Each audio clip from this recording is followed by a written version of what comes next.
when anyone we all know about Miami Heat culture, and you be like, here we go with this. Like, you got to brace yourself. But sometimes I think you overthink it. And so now you're looking to fight things as opposed to just like, just dive in. Like you're bracing for like, damn, what's next? Because when I got handed my, it's like you going to, I shouldn't say this because this might be taken the wrong way, but whatever.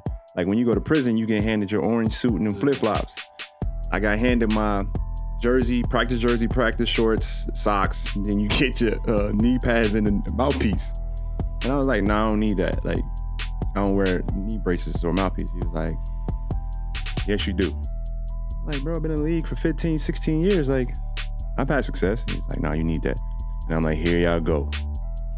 But once I embraced it, I'm like, we do play harder than everybody in the league. And this does matter at the end of the year. But there are side effects to that.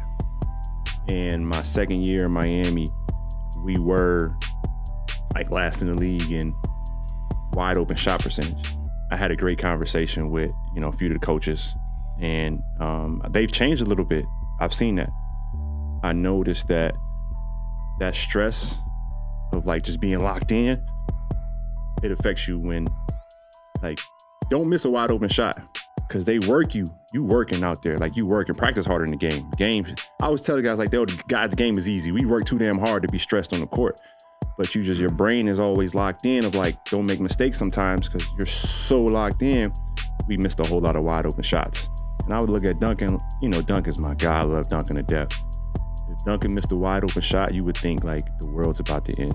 He was like, no, I'm out here to shoot. I can never miss. For those of you that haven't had a chance to watch that interview on the JJ Redick podcast with current NBA PA Players Association President Andre Iguodala, University of Arizona grad, class of 2002 McDonald's All-American. If I was you, I would go watch that interview. He did a phenomenal job of expressing everything that he's went through in his career. And this point right here is something that I really want to focus on. I really want to emphasize. NBA coaches can give players trauma. And when I say trauma, I don't want people to think that, actual life trauma, right? Like if you got abused or if you've been arrested or you had a death in your family when you were young, that's like real emotional trauma. I'm talking about professional occupational trauma. Being an NBA coach, that is a part of your job. You have to be able to help players balance and manage the pressure that comes with being one of the best basketball players in the world, where there's millions of eyes watching you all the time. There's billions of dollars at stake, all on your performance. Performance anxiety is very, very real. And with all these podcasts now that you see all over the internet where these former players are starting to talk about what they went through, this trauma is real. And in this video, I'm going to give you 3 points on what coaches can do or what they should be doing when you're an NBA head coach and how you can help ease this trauma and ease this performance anxiety. But before I do that, click like, click share, click subscribe.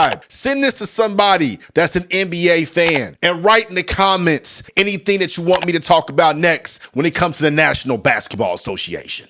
My ducks, my swans, welcome to the pond.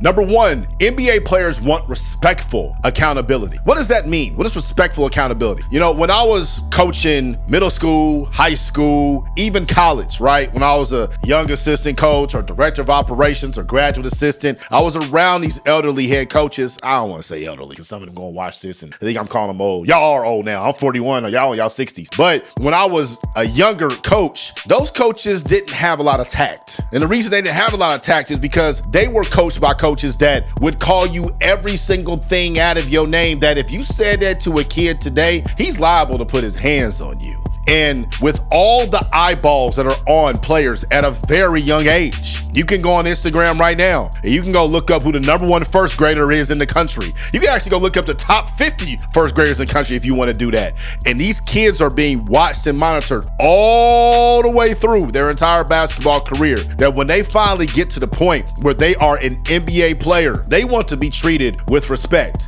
I don't think that's asking for much, because we all want to be treated with respect. And players want to be held accountable, but it's a way you have to hold NBA players accountable. And I learned this during the pre-draft process. When you're coaching high school, you can just bark out orders at somebody. You can just bark out corrections at somebody. And when you have a voice as a coach, which I've been told that I have that coaching voice. That voice projects and the entire gym stops. And when a player is in middle school or he's in high school, he might not like it, but he's going to respond to it, right? In college, that's when you can see some contention because they feel like you could have pulled them to the side. When you are coaching NBA players, you got to pull them to the side. You can't just be barking out orders in front of them or barking out corrections in front of them, in front of the entire organization, because it seems like you're being degrading. It seems like you're being demeaning. The exact same thing that you're saying when you're barking out, you can actually pull them to the side and talk to them one-on-one, because this is a professional relationship. You're going to be coaching this guy for 100+ games when you count preseason, the 82 game season,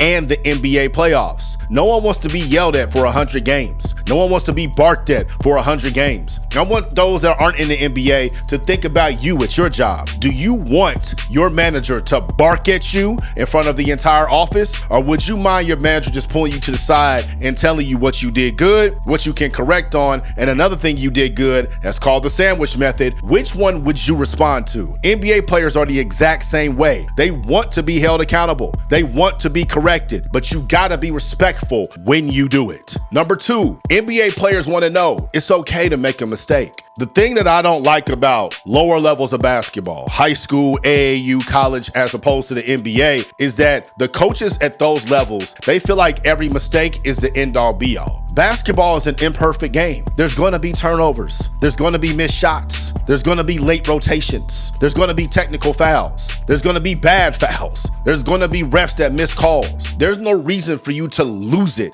every single time that this happens. You can't blow your gasket every single time that happens, because players are going to lose respect for you. And players want to know that it is okay to make mistakes. When I'm training any players anywhere, inside of my training sessions, my one-on-one sessions, I tell them it's okay to make mistakes in here. You need to make mistakes in here because this is where we're getting better. If you're doing a ball handling drill, you should be losing the ball. If we're working on form shooting, it's not going to feel very comfortable because we're changing your form. So it's okay if you air a ball. It's okay if you miss. It's okay to make mistakes in here. And I've seen from my own personal experience working with NBA players, when you give them that reassurance, you see their confidence bloom. You see their confidence blossom. And they're able to be relaxed. And when they're relaxed, they're able to take coaching a lot better. And that's when you can get the most out of their talent. Because they want to know, hey, if I make a mistake, is he going to yell at me? He going to put me on the bench? Am I going to get cut? Am I going to lose money? He going to talk bad about me? Are they going to trade me? We're not going to do any of that, okay? This is a time for you to grow. It's okay to make mistakes in here. And if you're an NBA coach, you got to create and curate an environment where your players understand that. And once you start doing that, they're going to start holding each other accountable, start showing each other a lot more grace and mercy.